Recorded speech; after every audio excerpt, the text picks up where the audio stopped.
Hey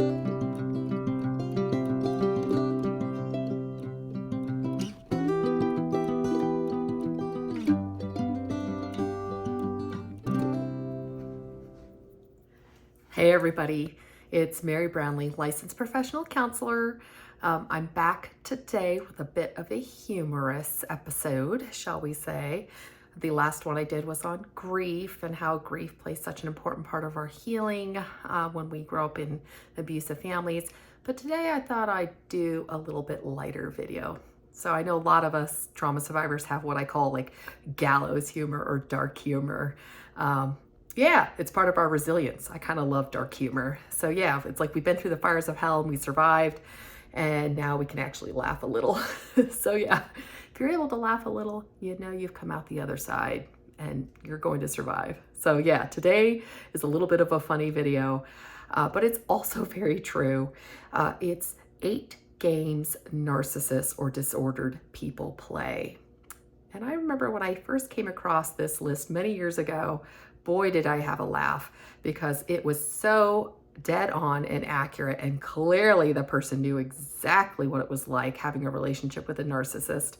And I'll link below where I got this list from. The original author, kudos.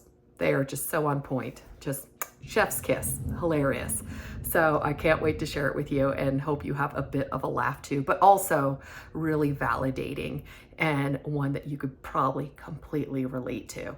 And on a more serious note, this is the type of things our abusers do to gaslight us and, like psychological and emotional abuse tactics, but very much like that psychological or mental abuse, where it undercuts our ability to trust ourselves, to believe in our own reality. So yeah, these are some pretty devastating tactics too, on a more serious note, because it really does undermine our own ability to have an identity and trust ourselves. So without further ado, let's get into it.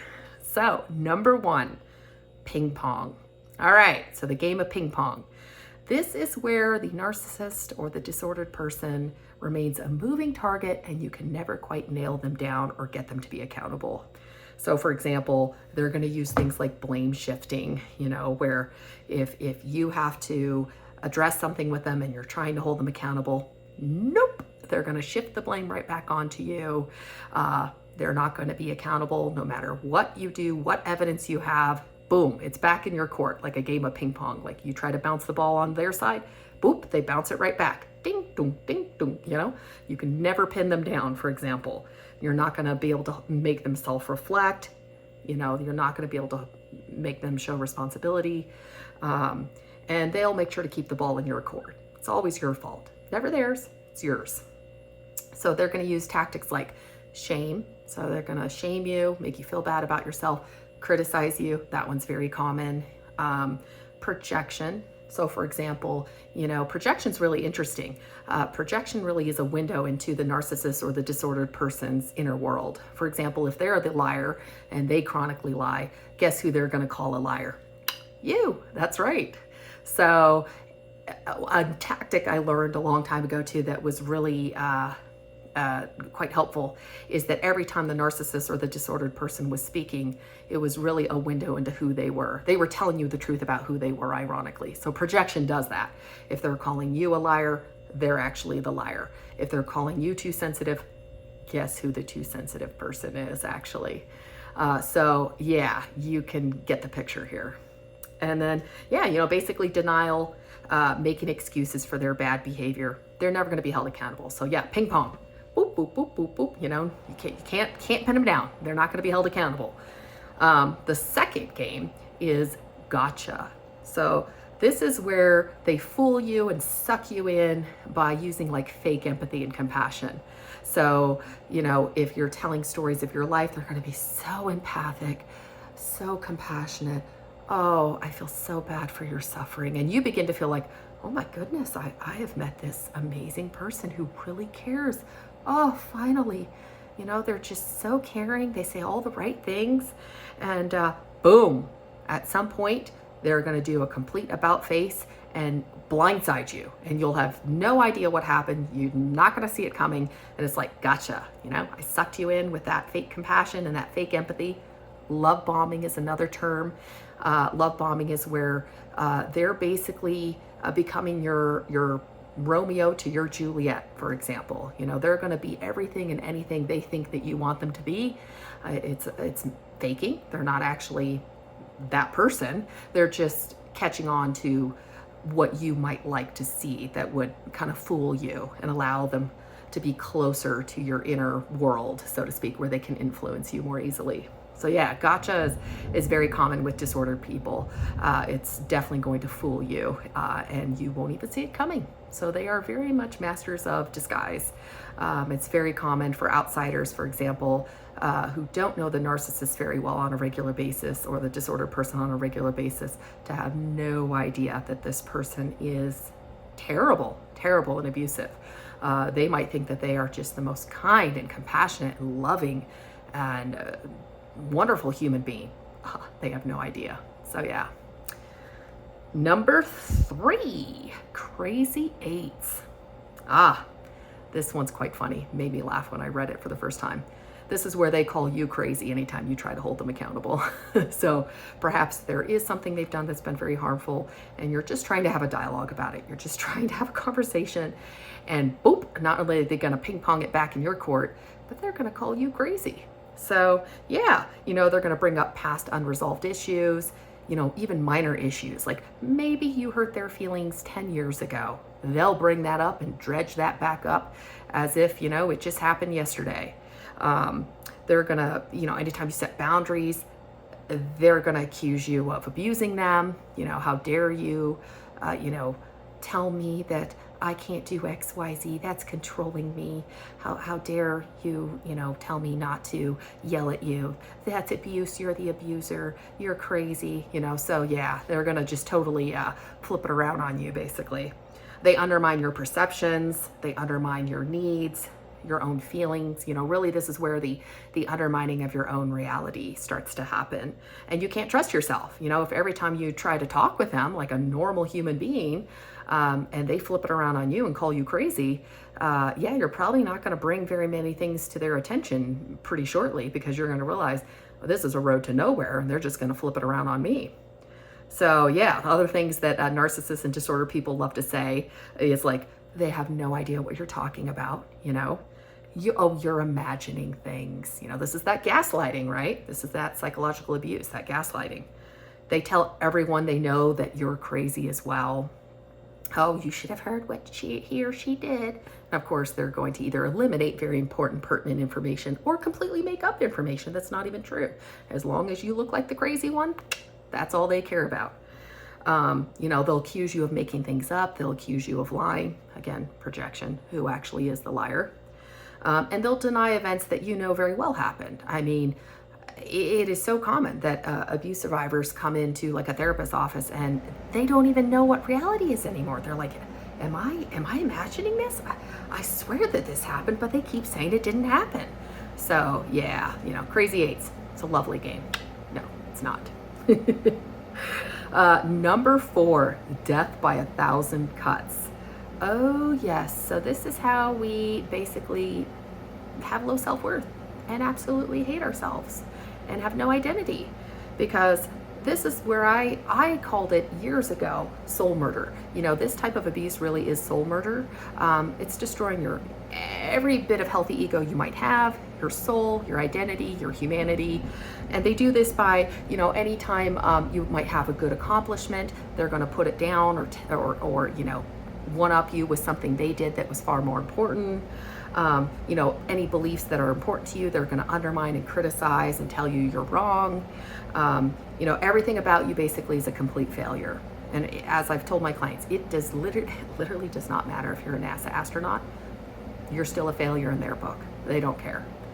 And bonus points to them when they can take credit for your accomplishments. So sometimes this happens. I've seen this happen, not only personally, but in a lot of my clients too. It's very interesting how, like, the parent who is abusive, for example, will never ever notice or give credit to their child's accomplishments, like ever. It's always constant criticism. But then what's so interesting is that it gets back to the adult child later on, maybe through the grapevine, that their abusive parent was like, oh, and my kid it just graduated from med school. I'm so proud. Oh, little junior. Oh, he's just done everything I hoped he would do. And they're like bragging on their adult child. And the adult child's like, I never got any praise ever. Like, what the heck is that? And yeah, it's to make themselves look good. So to their friends, for example, your accomplishments will only be used to make them look good to their friends and their colleagues and whoever. They actually are not proud of you. They actually don't care that you've actually accomplished this. They only care how it makes them look to others. So yeah, they'll take credit for your accomplishments. I was such a good parent. Look at how well my child did. Yeah, but never once did they actually praise you while you were growing up. No. Oh yes, and triple points when anything bad is your fault. So if anything goes wrong in the family, that's your fault too. So that's the scapegoating. In one of my other videos, we talked about how you know if you're a scapegoat. Oh yes, that's when everything in the family that goes wrong is your fault. So yeah, death by 1,000 cuts. It makes perfect sense. They're gonna cut you in 1,000 ways, very small, but they add up, man. Death by 1,000 cuts over many years. Yeah, it's soul murder. How can anybody have healthy identity and self-worth with this type of abuse? It's impossible. All right, number 5, the game of 21. You are never allowed to reach an actual adult, with respect due to you.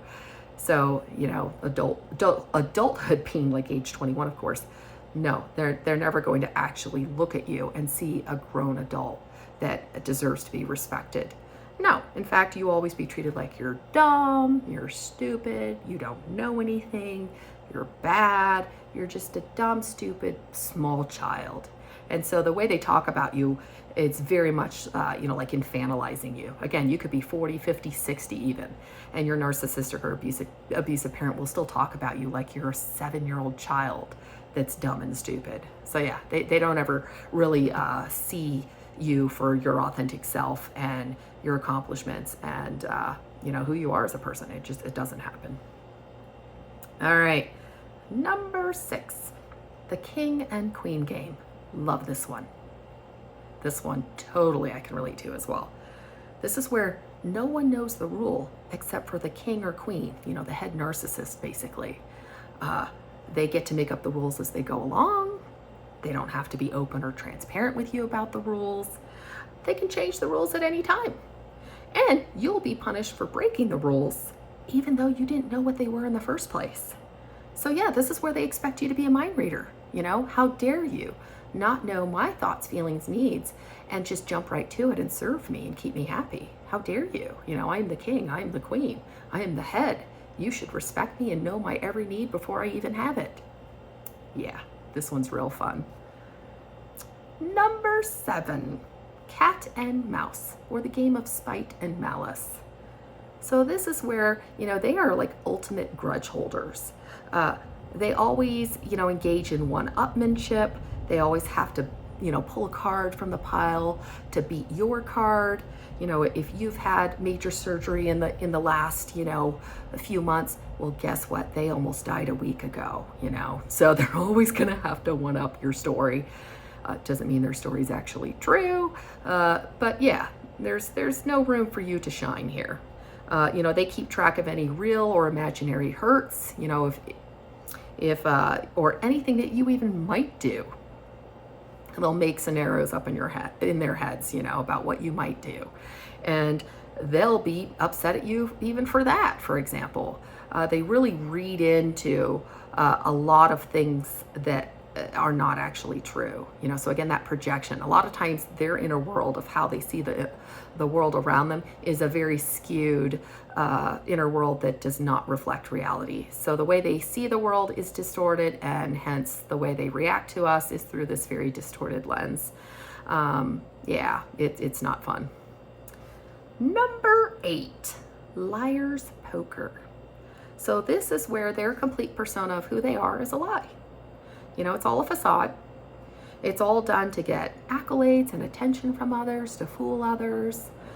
They love to pretend to be this wonderful, amazing person that they are not. And again, it fools people and sucks them in. It's narcissists and disordered people need some type of attention from others. You know, they're an empty vessel. They're empty inside.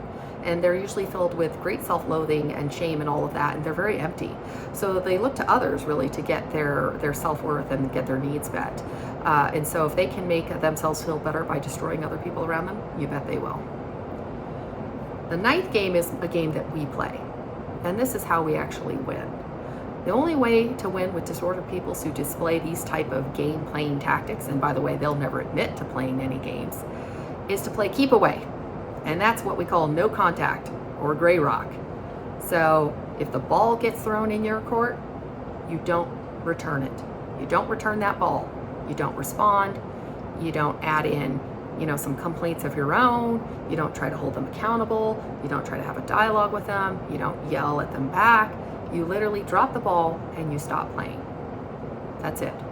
Because the reality is, it's not like you're ever going to be able to have a dialogue with somebody that's disordered and actually get anywhere, right? It doesn't go anywhere. It just goes in endless loops and circles of frustration and pain. It's not worth it. So the only way to win actually is to walk away and to gray rock them. So gray rock is a technique that basically pretends you are a boring gray rock on the ground and absolutely nothing bothers that gray rock. It just stays there being a gray rock no matter what happens around it. Same thing. You show no emotional response to things they do. You don't engage verbally. You just smile and nod, smile and nod, smile and nod. And you just don't lob the ball back in their court. So yeah, you know, you're gonna stop trying to please them. You're gonna stop trying to change them. Nothing we can do can change them. You're not going to respond to their bad behavior. I mean, you can try boundary setting, and I'll talk all about that in another video.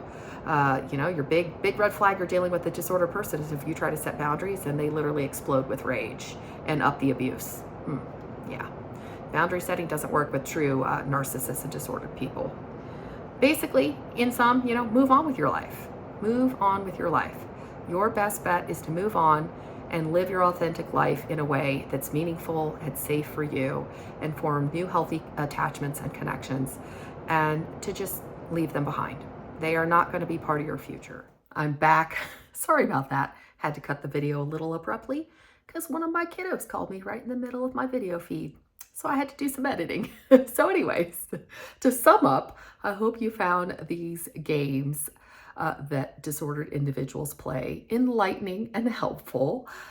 You know, again, this is a very important aspect to recognize because it really is kind of the psychological and emotional abuse tactics that abusers use that really undermine our self-worth, our ability to form a healthy identity, our ability to have self-confidence, to have our authentic self, you know, to grow that beautiful authentic self and to know deeply who we are. This is part and parcel of why survivors of childhood abuse and trauma struggle in these areas. So it is a little bit of a humorous, you know, way to explain it, but also it's also hits it right on the nail on the head, so to speak, right? Or that, you know what I'm trying to say. Lord have mercy. It's been one of those days. All right, so I will link below that fabulous list. Please leave a like, subscribe. There'll be a lot more videos coming, and I look forward to the next video and talking with all of you. Take care. Bye-bye.